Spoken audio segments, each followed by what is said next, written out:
Sure, you could come to this Barbie selfie generator. You can upload a photo, you can take a photo. There are a few options in here, and then you can download a static image, or you could use a tool like Canva and you could create something like this.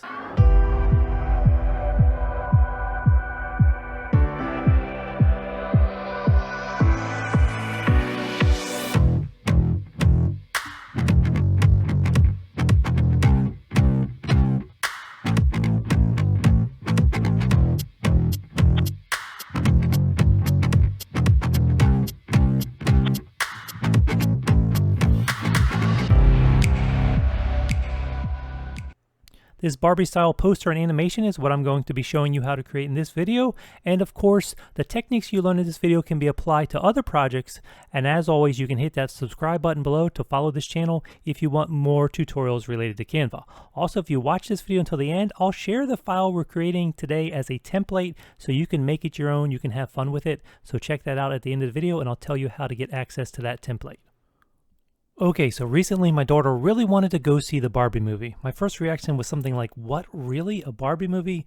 But we had lots of friends who were recommending it, so we went as a family, and I must admit, it was pretty entertaining and it had some great moments. Now, of course, while we were there, my daughter had to take a selfie in front of the Barbie movie poster. And if you go online, you'll actually find things like this Barbie selfie generator. So you can take a selfie, you can upload a picture, and then you can come in here and do all these things just to come in here and stylize your own Barbie selfie poster. Now, of course, as a Canva instructor, someone who teaches Canva, of course I thought to myself, hey, how can I take this process and how can we create a Barbie style movie poster inside of Canva? Why am I thinking this way? Well, because I'm a Canva instructor, because I can, and of course I think this is what Ken would want.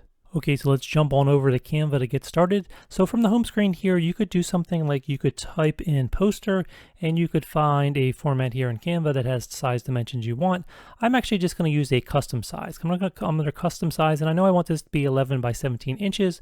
So I'm going to come up here and always make sure you get the units you want. So we don't want pixels here, we want inches. I'm going to make it 11 for my width and 17 for my height, and then I'll go ahead and create custom design. Now, if you're ever doing something and you wanted to sort of lock proportions, you could type that in here, then you could lock this, and then if you were to come in here and raise one of these other numbers, the other one's going to adjust with it. So I'm just going to go back to 11 by 17 here. Just wanted to give you that little tip. If you ever lock this aspect ratio here, then you can sort of do something in here without having to do the math to make the conversion if you want to keep the dimensions. So let's do 11 by 17 inches. Let's go ahead and create that design. And now here we are with a blank image inside of Canva. Now you could search for templates as a starting point, but of course we're going to create our own custom design here, so we're not going to worry about that. So I'll just go ahead and close that little tab for now, and now we're ready to get started. Now the first thing I'm going to do is I'm going to add a grid to our design. So I'll come under the Elements tab here, and actually see right here I recently used the grid, but if you don't see it here, you can always just type in grid, and if you type in grid, you're usually going to have this pop up. It's just this first one here, and I like this one here because it has resize handles on both the top, the bottoms, so you're not constrained by proportions. A lot of grids are constrained by proportions, and you have to use sort of dimensions that are locked. I would rather be able to resize this. Now what I can do now is I can come under this position tab, and a newish feature in Canva is under the position tab here. You can actually type in an actual width and height directly into here. So I want to just have a slight white border that's going to be around the outside of our design. So what I'm going to do is for width, I'm going to type in 10.5, and then I'm going to come over here to height, and I'm going to type in 16.5. And of course this is not locked, so I can do these independently. So I'll go ahead and hit enter, and now I just have to center this. So if I come up here now and I wait so we get it centered exactly in here, now we see we have this grid and we maintain this slight border on the outside because I have the white background and this grid is sitting above the background. So I'm just using this so I have that slight white edge sort of as a design element within my final design. And then grids work the same way as frames, where we could pop a photo into this and it would take up the full width of the grid, the full size of the grid, or you can actually just add a background color. And for now, let's just add a background color. I'm just going to come in here and we're just going to, since this is a Barbie poster, let's choose some pink color, and that will make a good starting point. Okay, so now we have this sort of grid in here with this pink color. That's just going to be a background element in our design, and we've done it in a way so that we have this white edge as one of our design elements. Okay, now we want to add a frame to this design, so you can sort of type in up here if you know precisely what you're looking for. You can also come down under the frame. So again, under the Elements tab, if we come in under Elements, we can come down and we can find frames and see all. So we could also search within here. So let's search for a star frame. So let's hit star and hit enter. It's going to start to give us these results. Let's see, I think this one here is going to work well. So I'm looking for this type of star thing. Now as I resize it now, I'm holding down the Alt key. So again, that resizes from the center outward. I'm basically going to make it fill basically to the edges here of the center of our design. Now I also want to give it a white border similar to what we have around our design now. So I'm going to come under this tab here with it highlighted, and we're going to come in here and we're going to do border weight. And let's just drag this up a little bit, maybe 10. And then I want to change the color of that border. So if I come in here under the border color, I can change that to white. And then just to show you the other options, you can come in here and you can do things like corner rounding if you wanted it to be a rounded effect, but we want to keep those sharp corners. So we're just going to go like that. So again, border of weight, you have the corner rounding option, and then you also have options up here where you can make it a dash line, but we're just going to make it a solid line, weight of 10, and we're going to go with that. Now the next thing we're going to do, we're actually going to right click on this frame and we're going to duplicate it. Now the reason why I'm going to want 2 copies of my frame in this design is because one of them is going to hold sort of the hero image, the Barbie image, which is going to be a cutout of an image, but then I also want to be able to see through to a background, and I want to be able to compose those separately. I don't want to have to bring in something where Barbie's on this new background. I want to be able to try out different backgrounds for our hero shot, and so that's why I'm doing 2 frames, and one frame is just going to sit over top of another frame, and as we proceed here you'll see why I'm doing this and why it needs to be this way. But for now I'm just going to go ahead and make sure that this frame is directly on top of the other, and if we look on our position menu and layers, we can see yes, we do have 1, 2, so now we do have 2 frames within here. Now one of the challenges we're going to run into here is with 2 frames, sometimes it can be a little difficult to drag an image into the frame you want, especially if it's the bottom level frame, or to have it not snap into a frame if you have something else in there and you're working with a new image. You'll see as we get into that. I'm going to give you some strategies for handling this. Just as an example here, in other words, I could select the backmost frame here from the layers menu, but then if I were to come under the Elements tab and drag something into a frame, even though I had that selected, it is going to snap into the topmost frame.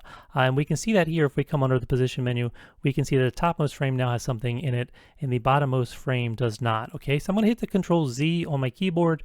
So one strategy we can employ is just to drag one frame slightly out of the way so that there's an exposed part of the bottom frame, and then if I do that I can drag down and I can get something to snap into that bottommost frame. Okay, so there are going to be some strategies we have to employ, and I'll give you some good strategies and tips for helping with this issue as we work through this design. So what I want to do now, instead of that blue sky here, let's just do something very simple on some of those Barbie posters and image generators that you see. They tend to have some sort of glittery thing. So let's just type pink glitter into the Elements tab and we'll just drag something in here. Now we're going to experiment around. We're going to put some different things in there because I don't love this, but we're just doing this as a starting point, and we want it to be something we can change out, right? We want to have ultimately a template where we can change out the backgrounds. So let's just put in that pink glitter for now, and then once again, of course, I'll bring this other one and have it snap directly back over top so that we have them both right on top of each other. Now next, let's go find what's going to be our hero image. So if you were doing a selfie, you could upload a picture of yourself, but we're just going to look in here and find a Canva element. So I'm going to type in some keywords. I'm going to type in pink, sort of thinking of the color pink, and I'm going to type in woman.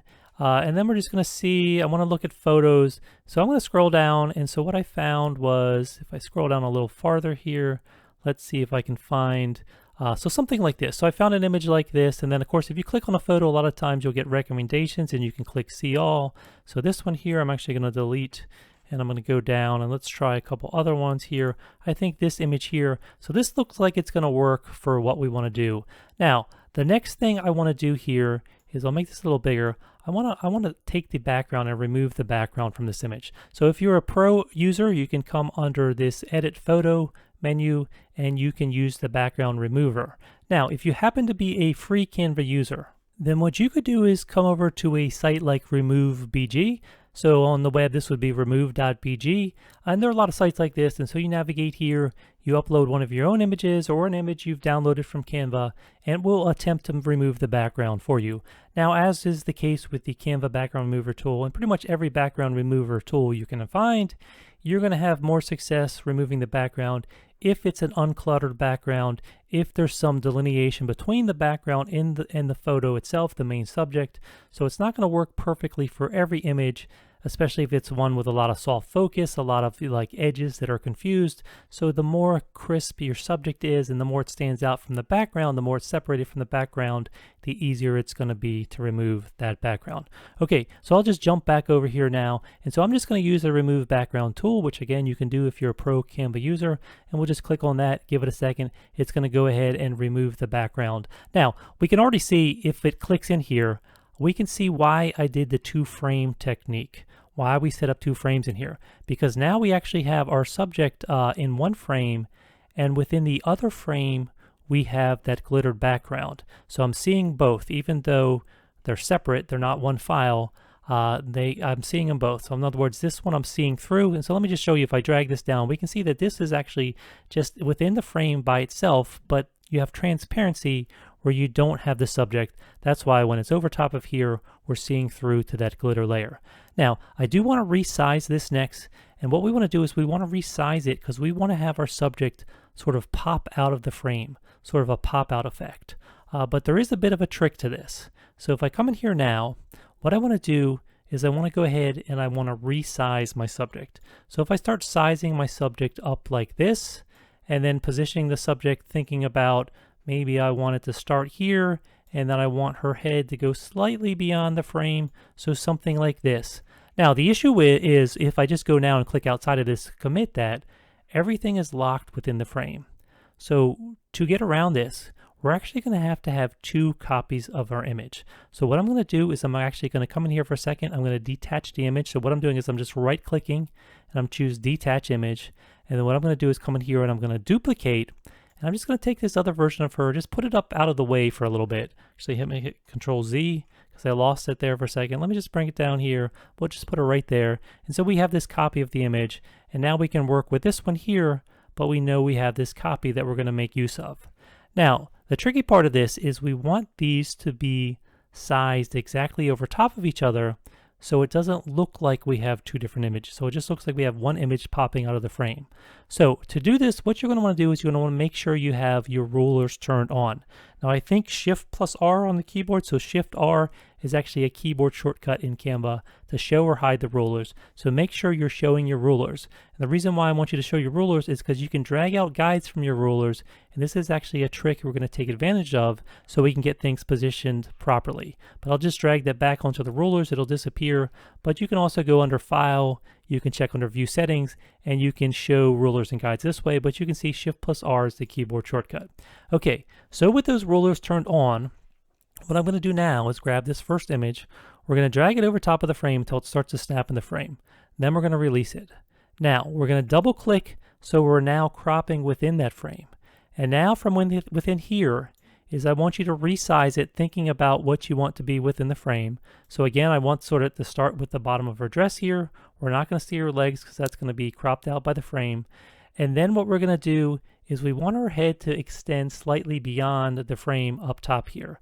But we know we're going to lose that with the one that's actually in the frame because she's going to be contained within the frame. However, that's where the second image is going to come into play. But an important thing for me to do here is I'm going to have to be able to resize and place this image exactly where this image is going to be. And the only way I'm going to do that, since this is a different size than this, is if I drag out some guides. So while I'm still in the crop window here within my frame, I'm going to come and I'm going to drag a guide and I'm going to position it exactly at the bottom of my little image dimensions there. I'm going to do the same thing at the top. I'm going to place one right exactly at the top there. And then I also need to know left to right where she is on the screen. So I'm going to use sort of like right where her finger is right here. And I'm going to drag out a guide from the side and I'm going to bring it just to where her finger hits there. And I'm going to use these guides to be able to place my second image. Okay, so now I want this first one to just be cropped within the frame, so I'll just click outside here. Now she's within the frame. Now I'm going to place this second image, so this is where I'm going to drag this one up. Now, this is where we hit yet another problem where I'm going to show you a workaround. If I go to try to position this one somewhere above here, what's going to happen is she's just going to snap into the frame. So I'm going to hit Control Z, And again, anytime I get her anywhere over this frame, she's going to snap in the frame. Well, I don't want her to snap in the frame. I want to be able to resize her just over top of here. So there's yet another trick that we have to use here.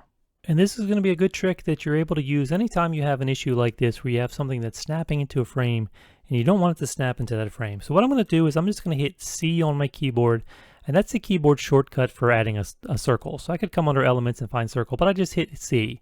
Then what I want to do is I want to resize this circle. So I'm going to start to resize with the Alt key held down, and I'm going to drag it out until it completely covers that frame.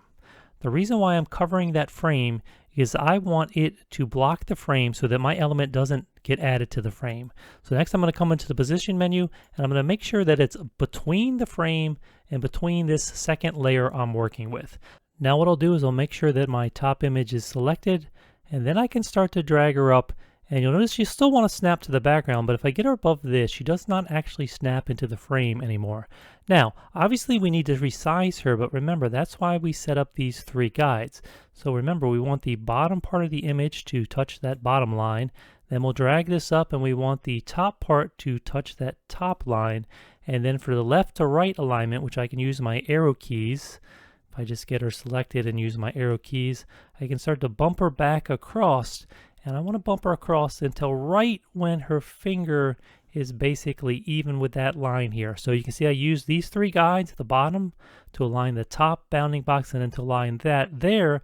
And now if I click out of here, we should have her pretty much placed directly over top of the image.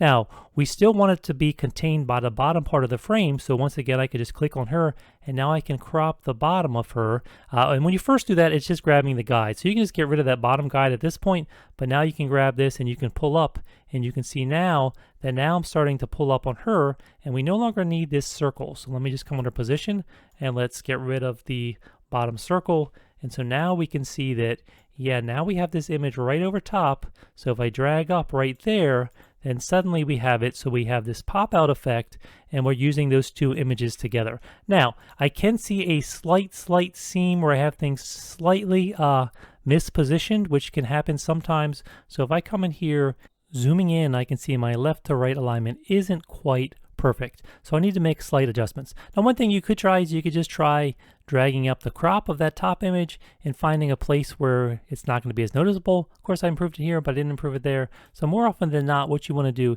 is you actually want to try to fix that alignment issue.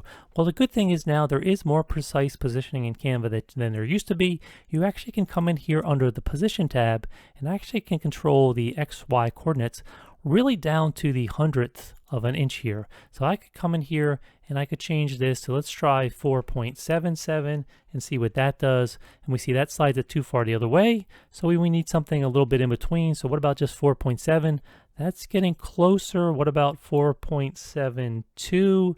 Yeah, that's looking pretty good now. So now if I look, I really have come in here and I have gotten rid of that issue we had. So just know you can come in on the positioning menu and really make precise alignment changes just to really improve and get things lined up. So if I go back here and just fit the view here now we can see that we really do have this pop out effect, and we're making use of 2 images. At this point, I don't need these guides anymore, so I could go under the view menu to clear guides, or I could just drag them off screen there.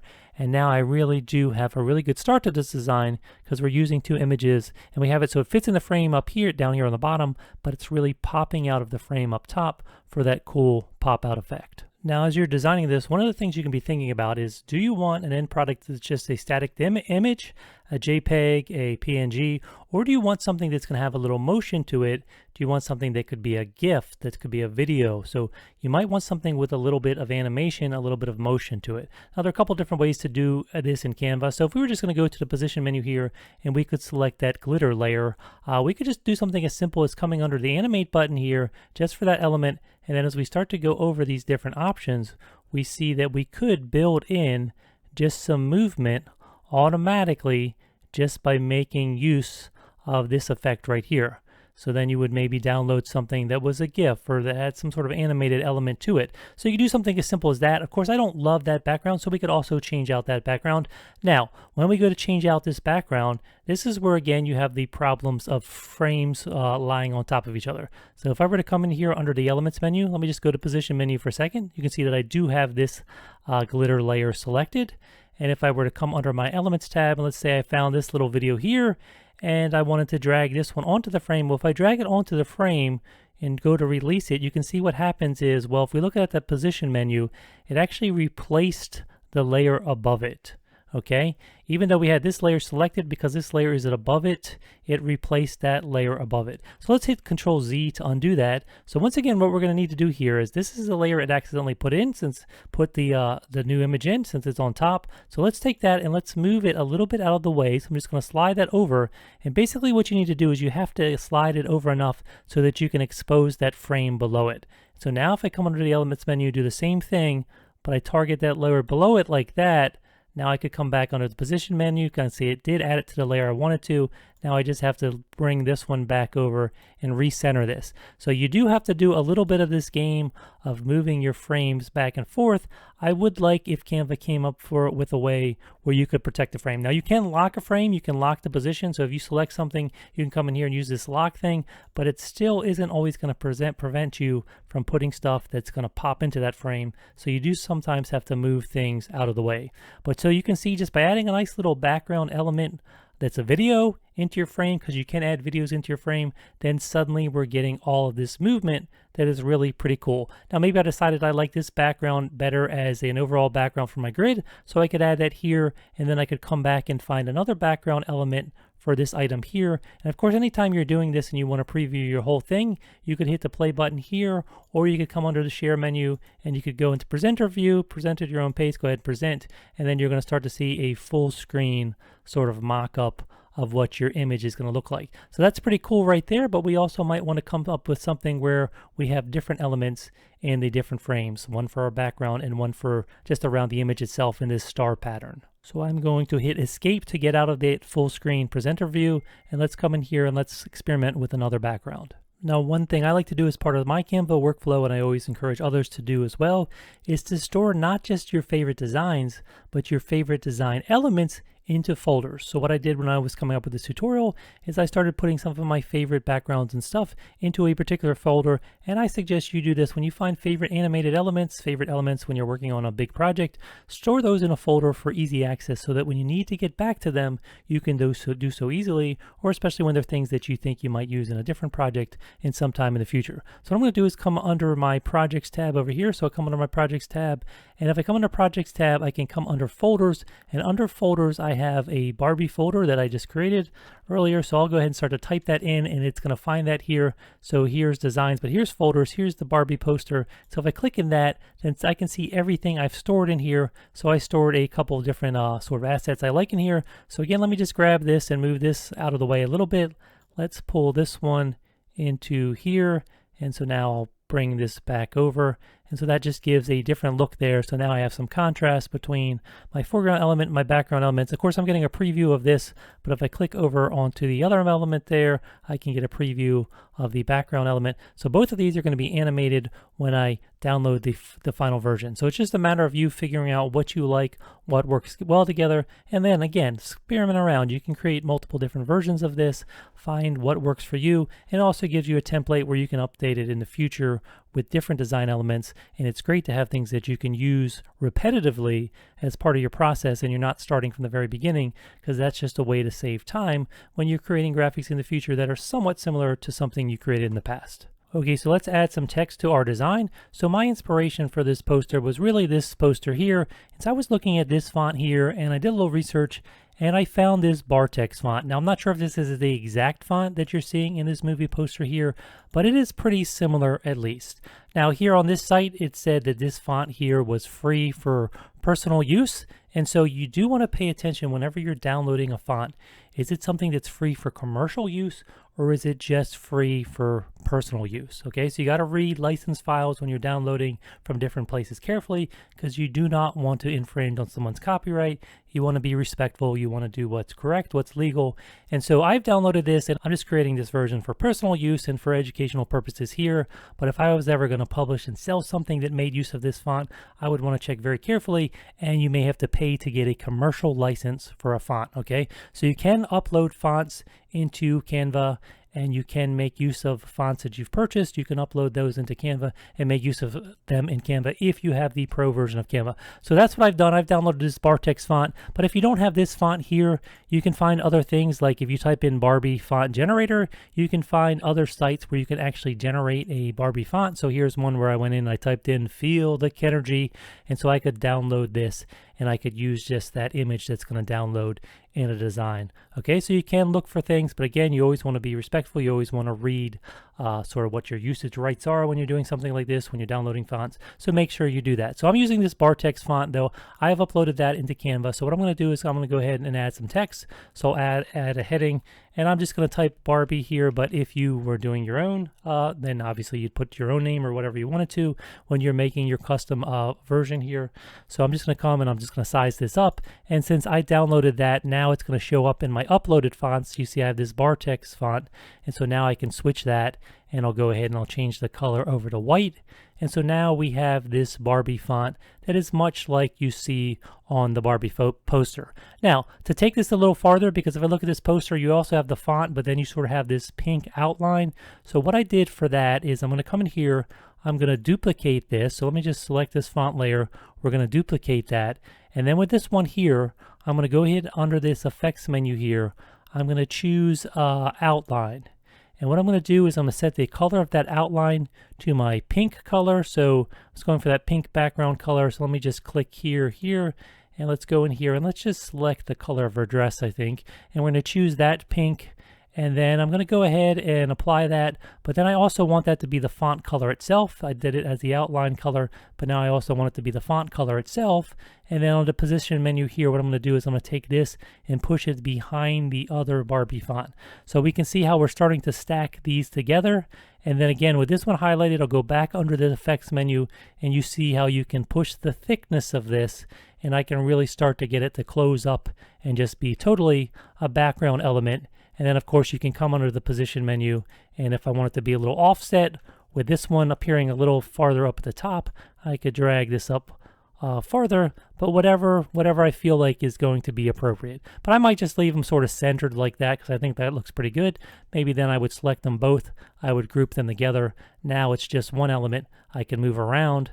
I could come in here if I want it to be slightly at an angle. I could do that. I could resize. Okay, so again, this is the Bartex font that I'm using in my design, but you could do this with any font. This technique of stacking two fonts together and then taking one and using that outline effect and then putting it behind the other one, you could certainly make use of that technique with any font. So again, if you are downloading and using fonts, if it's going to be for commercial use, make sure you're really reading all those license agreements carefully, because you want to make sure you have permission to use it. You can't just use any font for commercial use, but usually for free use, a lot of times there are versions you can use and get away with, because they're just really concerned about you making profit off of someone else's work, and you don't want to do that.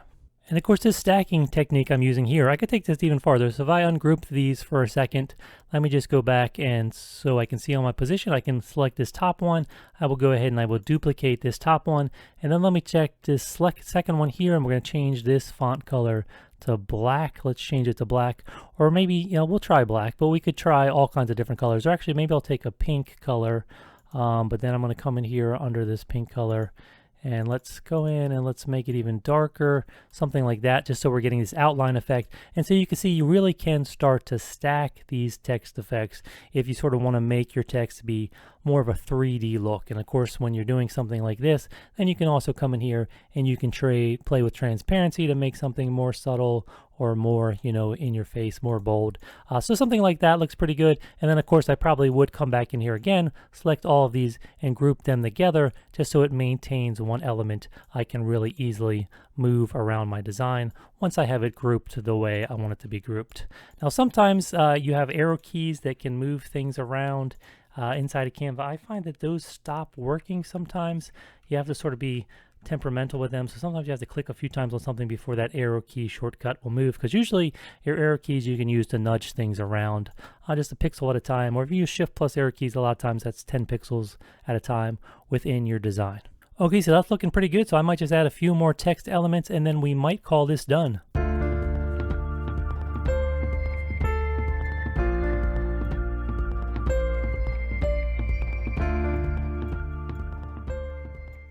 Okay, so here's the final version of my project, and if I scroll down, you can see it actually contains 5 pages now, and I'll walk you through how you go from the 1 page you watched me create to this new 5-page version. I'll walk you through how I added those animations between pages, sort of animations between some of the different elements you see on the pages. So I'll walk you through all that, but first let's just take a look at the final version of this.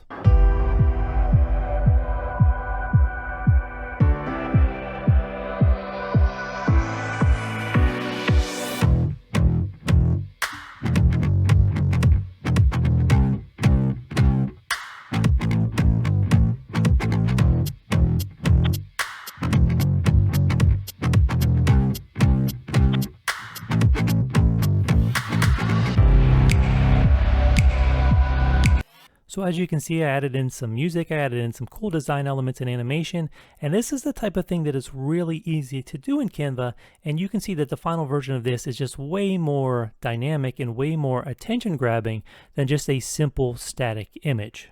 So let me just walk you through real quick how you go from a single page like this, which I showed you how to create, to getting this multiple page file that then becomes one single movie clip, one single animation.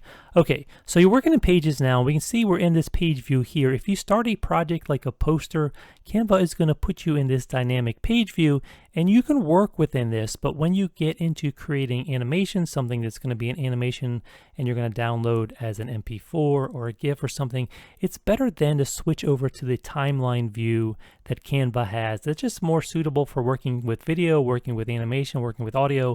So you can do that by just coming to this tab at the bottom and click on this little show pages option, and it's going to show you the different pages within your design. And so you can also switch back here. So when you go to this view, you have the different pages, but again, when you go here, now you start to get this thumbnail sort of film strip view. Now the second step of this is it's also a good idea to create, it's also a good idea to click on this duration button.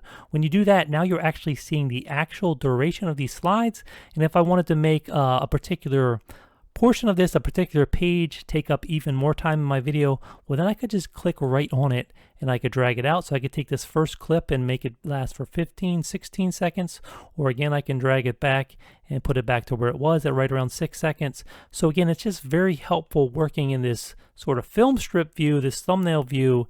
It's better than working in the page view when you're actually working on something that's video, that's animation. And the other part of this is if I wanted to zoom in even closer on this timeline, right now I have this where it's set on zoom page. So if I go in here, I'm zooming in and out of my page. If I actually want to zoom in and out of my timeline to sort of be able to see it even more in micro, even more closely to make some subtle changes, I could come in here and I could click on this and switch from zoom page to now it's on zoom thumbnails. And so now if I zoom in, I'm actually zooming in on the timeline here. So you notice these are getting bigger and bigger, so I can get in there and make even more precise edits and changes. So that's just something else to keep in mind, that you have this option here, zooming between pages and zooming between thumbnails. Now I'm going to come back here and I'm going to scale this back down a little bit because I don't need to see that much of it, but just know you have this option here. Sometimes it is useful when you have to make precise edits. Now when you are in this timeline view, you also notice you have this black triangle. That is your playhead. And so you can click on this and drag it and use it to scrub through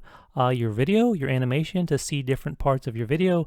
And you can drag this to any point, and then if you use the space bar on your keyboard, it's the same as hitting the playhead here. So that's the keyboard shortcut for hitting the play button. It's just hit the space bar. You can hit that at any point in time on your video. It'll start playing. You hit it again, it's going to stop. Again, you can drag this playhead for anywhere you want in your video, hit the space bar, and it's going to start to play your video, that portion of your video, okay? So these are just all the different ways here working within the timeline view that it's going to be more convenient than if you were back in that playhead view. The other part of this, for adding in the different animation effects and transitions you see with my video, let's just go through a couple of these here. So here I am on this page here, and if I select portions of my design, so now if I come in here and see under the position menu, so let me just go back under position, let's look at the layers. You can see I have this sort of striped background layer selected. So with this selected here, now if I come up here, you can see that it actually has an animation. It has this pulse effect.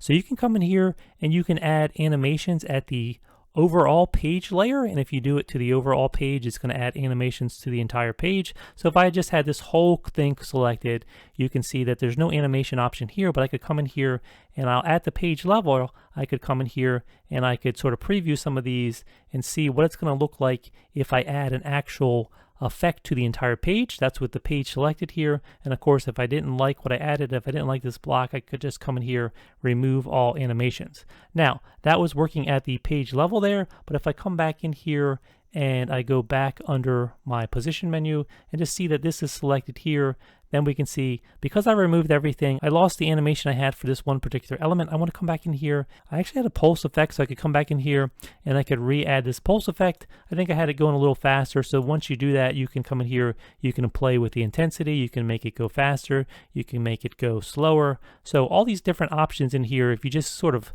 hover over them, they're going to give you a little preview, and then if you actually go ahead and select one, then you're usually going to have some sort of slider bar that lets you sort of update the options, make it happen slower, make it happen faster, make it happen to a greater intensity. Okay, so you can play around with these different settings, and this is how I was able to go in and add some cool animation to different parts of my design. And then the other thing I was able to do is in between pages. So if you're in between a page in this page view, you'll see if I just hover right between two slides like this, you'll see I get this add transition option. And then if you go under the transition option, you can click on these little triangles here, this little triangle arrow thing you see, or I can click on the plus icon here if I wanted to add a page. I just want to add a transition, so this transition option below, if I click on that, then you can see that we actually have different transitions we can see between page. So if I use a line wipe, a color wipe, and a circle wipe, so you can see you just have these different animations that you can add between pages, and of course you could apply something between all pages if you wanted to. Okay, so these are just the different techniques I used to create different pages within my design. And now, just to show you and to see this through all the way, let's just go ahead and add another page to my design. So I'm going to come in here to this page here, this final page, and what I'll do is I'll use these three buttons here, I'll click on this, and I'm going to duplicate page. And so now I have two pages at the end, but so now with this extra page, maybe this is where I want to sub in a new image. I want to sub in a different background, do some kind of different animation. So what I'm going to do now is I'm going to update this page. So we're going to have yet another sort of page, an animation to go on the end of our video clip here. So I won't spend tons of time on this, but I'm going to go ahead and show you how to update this, just so you'll see how you can add more pages, or how you can come in this, because I'm going to share this as a template, how you can come into this template and then drop in your own images and make your own changes. So first things first, let's say we wanted to change out the picture here. So I'm going to try to click on the picture here. Of course, you can always come into this layer here, make sure you're getting the picture itself. So here's one of my layers here. So what I'm going to do is I'm going to come in here, and this is that top layer, which is not in a frame, right? See, this one is not in a frame, so I could just delete that. And then we have this background layer here, which actually is within a frame here. So what I would want to do is detach this image from the frame. So I'm just going to right click and hit detach image, and we're not going to use that anymore. So I'm going to go ahead and delete it. Now, when you're creating something that's just going to be a template that maybe you want to use again and again for future projects, it would be fine to save it like this, where you have the frame itself and nothing in the frame, just so you realize, hey, that's where I'm going to substitute in new content. But you also can have something in there as a placeholder image, however you're going to use it, whatever is going to make the most sense for you. Okay, but so now we want to add a new image to this. So let me just come back under the Elements tab, and let me go under Photos and hit See All. Recently used, if I do See All, here's this pictures I was using. So I might come in here and find one that I hadn't used before, but let's just say this is the one we wanted to use. So I would select this one. Again, remember, I removed the background. You don't have to remove the background if it works in your design. I could just add this to the frame here if I wanted that to be within the frame itself, but I do want to remove the background. So I'll go ahead and do Edit Photo. We're going to use this background remover.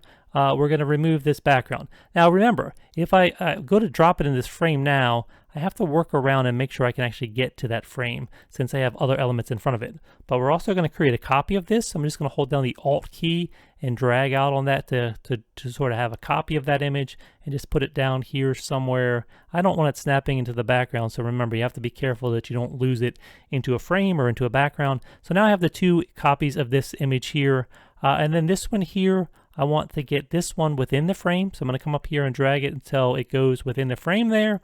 And then remember, you want to size it within that frame, and then you want to use guides so that you can position your other one over top so you can get that pop out effect. So what I'm going to do is I'm going to click on this and I'll double click to get inside. I'll click out for a second just to show you. You can also click on it and just do, there should be a crop option. So if I get in here, actually double click to get inside of this. But if you go into edit photo, that's where this crop option is hidden now. So I could do this and come and crop, and now I'm in the crop thing. But I find it's easier just to double click on an element. It'll take you right into that crop window. And so then what I want to do here is I want to resize these size handles. So let's say I want the bottom of her dress to sort of be at the bottom of my frame here. So then I'll grab a guide and pull a guide down here so it's basically even with that bottom thing. I'm not getting it exactly even, but let me see, I'll resize. So there, now they're pretty much exactly.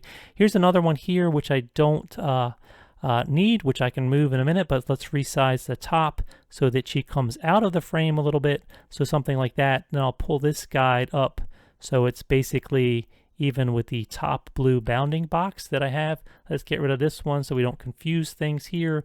And then I need somehow a way to position it at the sides. Her hand sort of goes almost off the page, but it's just enough in there that I think I could use that. I could also just use the fact that her hand is basically to the edge of the page. So I could come in here and let's get rid of that guide, and I could make it, let's pull her back over a little bit so I can add another guide on the side there and have it right there at the edge of her fingers. Now it's snapping. You see what it's doing? It's actually snapping to the edge of my frame there. So sometimes you can have guides snap. You can't put them exactly where you want, but I can see that basically her hand, I could come in here and just move this and have it so her hand is basically at that edge where the white border starts. Now I'm going to click outside of it.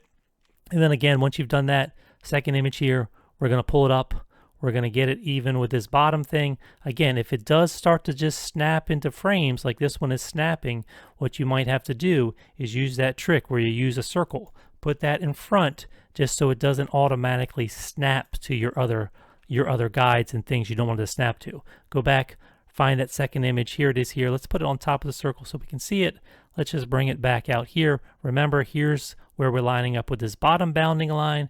We're going to drag it out so we line up with that top bounding line, and then we're going to take the whole thing and we're going to slide it over until basically her hand is right towards the edge of that page. So let's just drag it over right about there is pretty much where it was. So then I can click off of that. Then we come under the position menu. We'll get rid of this circle. We'll hit the delete. We'll come in here. We'll grab this top image. We can slide the guide out of the way, and then we can scale this up. And so now, just like that, you can see that we have it the way we want.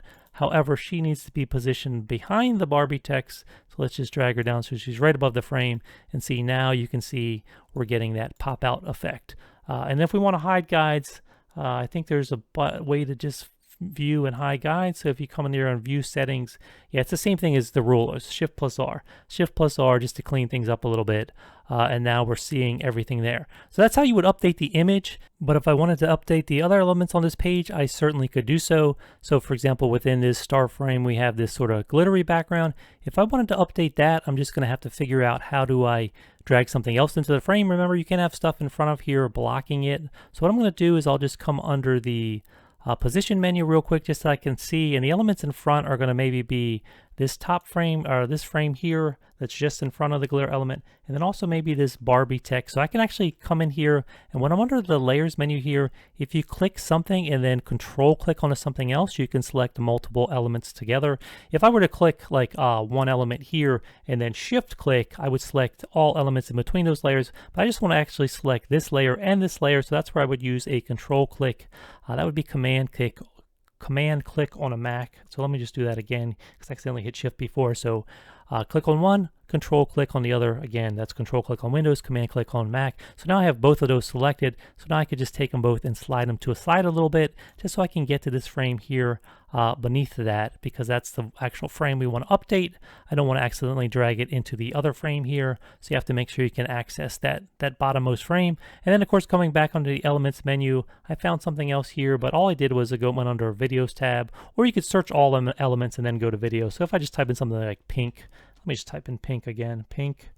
Hit enter. It's going to give me some results. You could put in graphics or background, but let's do a video so we get a little bit of movement. I'll just click see all. This is the one I found before, so let's just click, drag that over, get it to snap within the frame. And then once I do that, I can go ahead. Both these elements are still selected here, so I can drag them together right back into position. Really easy. And so now we have a totally different animated element behind it. And of course, if I wanted to do the exact same thing for the background, this hearts layer here, I could do the exact same thing.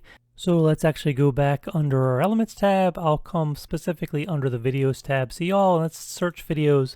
Let's just use something very broad. Let's just do something like yellow. We have all these different options here. So let's just try something like, let's try this one here. Let's just drag it in. Of course, it's very easy now at this point to drag in a bunch of different options. So we could try that. We could drag in another one.